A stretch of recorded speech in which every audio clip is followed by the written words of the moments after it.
Stress வந்து நல்லது தான். நம்ம உடம்பு ஒரு காரணம் இல்லாம ஒரு இது பண்ணாது. ஸ்ட்ரெஸ் வந்து என்னன்னா இரண்டு ஹார்மோன் கார்டிசால் அண்ட் அட்ரினலின்ற இரண்டு ஹார்மோன் உருவாகும் போது தான் நமக்கு ஸ்ட்ரெஸ் இருக்கு. ஸோ இந்த ஸ்ட்ரெஸ் ஏன் நல்லதுன்னு நான் சொல்றேன்னா, இப்போ இந்த ரூம்குள்ள ஒரு புலி வருதுன்னு வச்சுக்கோங்க, என்ன நம்ம பண்ணுவோம்? ரெண்டு விஷயம் பண்ணுவோம். ஒன்னு, அந்த புலி கிட்ட இருந்து தப்பிச்சு தலை தெறிக்க ஓடுவோம். பிசினஸ் சம்மிட் ஆகுது, அதாவது உயிர் தான் முக்கியம்னு ஓடுவோம். இல்ல இன்னொன்னு, தைரியம் இருக்கவங்க அது கூட சண்டை போடுவோம். இப்போ இந்த இரண்டுக்குமே என்ன தேவை தெரியுமா?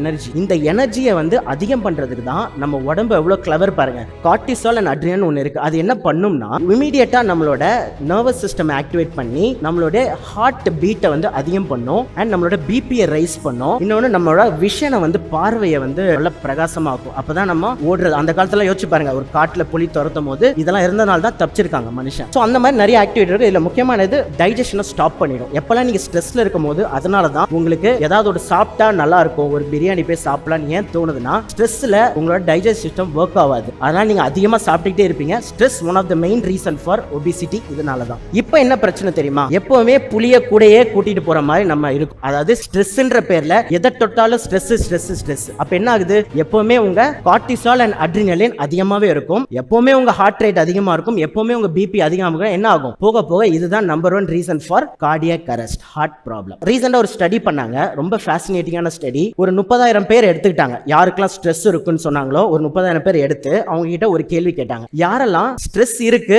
அது எனக்கு ரொம்ப பயமா இருக்கு, டேஞ்சர் அப்படின்னு நினைக்கிறவங்க இதுல யாரு? இன்னொரு கேள்வி கேட்டாங்க, யாரெல்லாம் ஸ்ட்ரெஸ்ஸை ஒரு சேலஞ்சா எடுத்து நீங்க பாசிட்டிவா பாக்குறீங்க, லைஃப்ல எனக்கு ஒரு சேலஞ்ச் வந்திருக்கு அதை பாசிட்டிவா பாக்குறீங்கன்னு கேட்டாங்க. அந்த 2 செக்மெண்ட் பிரிச்சுட்டாங்க. அவங்கள அடுத்த 8 வருஷத்துக்கு வந்து அவங்கள வந்து ஃபாலோ பண்ணாங்க. அதுல பாத்தீங்கன்னா சர்ப்ரைசிங்கா ரொம்ப ரொம்ப ஷாக்கிங்கானது என்னன்னா, யாரெல்லாம் ஸ்ட்ரெஸ் இருக்கு அது எனக்கு பயம் சொன்னதுல 43% வந்து இறந்திருக்காங்க. 43% டெத் ரேட். இதே யாரெல்லாம் எனக்கு ஸ்ட்ரெஸ் இருக்கு ஆனா எனக்கு சேலஞ்ச் அப்படின்னு சொன்னவங்க very very least, less than 5% கூட இல்ல. அப்போ ஸ்ட்ரெஸ்ஸை பார்க்குற பார்வையிலே நம்ம வந்து ஹெல்தி ஆக முடியும். ஸோ இங்க பிசினஸ் ஓனர்ஸ் இருக்கீங்க, ஆண்டர்பிரனர்ஸ் இருக்கீங்க. ஸோ உங்களோட ஸ்ட்ரெஸ், டாக்டர் வேலுமணி கூட சொன்னாரு, போனா மழை வந்தா அப்படி சொன்னார். ஸ்ட்ரெஸ் வந்து நல்லது தான். நம்ம உடம்பு ஒரு காரணம் இல்லாம ஒரு இது பண்ணாது. ஸ்ட்ரெஸ் வந்து என்னன்னா இரண்டு ஹார்மோன் கார்டிசால் அண்ட் அட்ரினலின்ற இரண்டு ஹார்மோன் உருவாகும் போது தான் நமக்கு ஸ்ட்ரெஸ் இருக்கு. ஸோ இந்த ஸ்ட்ரெஸ் ஏன் நல்லதுன்னு நான் சொல்றேன்னா, இப்போ இந்த ரூம்குள்ள ஒரு புலி வருதுன்னு வச்சுக்கோங்க, என்ன நம்ம பண்ணுவோம்? ரெண்டு விஷயம் பண்ணுவோம். ஒன்னு, அந்த புலி கிட்ட இருந்து தப்பிச்சு தலை தெறிக்க ஓடுவோம். பிசினஸ் சம்மிட் ஆகுது, அதாவது உயிர் தான் முக்கியம்னு ஓடுவோம். இல்ல இன்னொன்னு,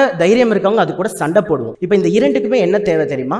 எனர்ஜி. இந்த எனர்ஜியை வந்து அதிகம் பண்றதுக்கு தான் நம்ம உடம்பு எவ்வளவு கிளவர் பாருங்க. கார்டிசால் அண்ட் அட்ரினல் ஒன்று இருக்கு. அது என்ன பண்ணும்னா, இமிடியேட்டா நம்மளோட நர்வஸ் சிஸ்டம் ஆக்டிவேட் பண்ணி நம்மளோட ஹார்ட் பீட்டை வந்து அதிகம் பண்ணும் அண்ட் நம்மளோட பிபியை ரைஸ் பண்ணும். இன்னொன்னு, நம்மளோட விஷனை வந்து பார்வையை வந்து நல்ல பிரகாசமாக்கும்.